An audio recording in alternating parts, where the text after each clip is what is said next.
നമ്മുടെ ഹൃദയം എന്ന് പറഞ്ഞൊരു ചെറിയ സാധനം, അതിന് ഒരുപാട് ഓവർലോഡ് കൊടുത്ത് കൂടുതൽ ഭക്ഷണം കഴിച്ച് കൂടുതൽ വ്യായാമം ചെയ്യലല്ല, മിതമായ ആഹാരം കഴിച്ച് മിതമായ വ്യായാമം ചെയ്യലാണ് സാധാരണക്കാർക്ക് ഏറ്റവും ബെസ്റ്റ്.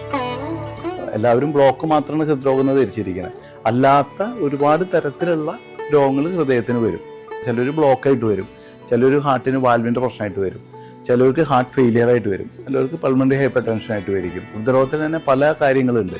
നമ്മുടെ ഭക്ഷണങ്ങളുടെ അതിപ്രസരം തന്നെയാണ് ഇതിൻ്റെയൊക്കെ ബേസ്. രാത്രി ഭക്ഷണം കൂടുതൽ കഴിക്കുക, നേരം വൈകിട്ടുള്ള ഭക്ഷണങ്ങളാണ് എല്ലാവർക്കും പ്രിയം. അതും പിസകളും ബർഗറുകളും ആയിട്ടുള്ള ജങ്ക് ഫുഡ്സാണ് കൂടുതൽ കഴിക്കുന്നത്. അത് കഴിഞ്ഞ് എല്ലാവരും ധരിക്കുന്നത് നേരെ ജിമ്മിന് പോയി കുറേ എക്സസൈസ് ചെയ്താൽ നമ്മുടെ ശരീരമൊക്കെ ശരിയായി, നമ്മൾ കഴിച്ച ഫുഡൊക്കെ ഇതായിപ്പോയി എന്നാണ് എല്ലാവരും ധരിക്കുന്നത്. എപ്പോഴും നമ്മൾ പറഞ്ഞു കൊടുക്കുക, അരവയറ് ഭക്ഷണം, കാൽ ഭാഗം വെള്ളം, കാൽ ഭാഗം ഒഴിച്ചിടുക, വയറ് നിറച്ച് കഴിക്കരുത് എന്നാണ് ആയുർവേദത്തിൽ പറയുന്നത്. ഇനിയൊരു പുതിയ രോഗം ഇല്ലാണ്ടിരിക്കാനും വന്ന രോഗത്തിനെ സുഖപ്പെടുത്താനാണ് നമ്മുടെ മരുന്നുകൾ കഴിക്കുന്നത്. ഇപ്പോൾ നമ്മുടെ അടുത്ത് ഹൃദയരോഗം മാത്രമായിട്ടല്ല വരിക, ഒപ്പം പ്രമേഹം ഉണ്ടായിരിക്കും, കിഡ്നി പ്രോബ്ലമായിട്ട് വരും, ചിലവർക്ക് ലിവറിന് പ്രശ്നം ഉണ്ടായിരിക്കും, കൊളസ്ട്രോൾ കൂടുതലുള്ള ആൾക്കാരുണ്ടായിരിക്കും. എല്ലാ തരം ആൾക്കാരും നമുക്ക് ചികിത്സിക്കേണ്ടി വരും. മൾട്ടിപ്പിൾ ഡിസീസായിട്ട് ആയുർവേദത്തിൽ മാത്രമേ അങ്ങനെ ചികിത്സിക്കാൻ പറ്റുള്ളൂ. മറ്റേത് നമുക്ക് ഓരോന്നിനും ഹൃദയത്തിനൊരു ഡോക്ടർ, അല്ലെങ്കിൽ ലിവറിനൊരു ഡോക്ടർ, കിഡ്നിക്ക് ഒരു ഡോക്ടറാണ്.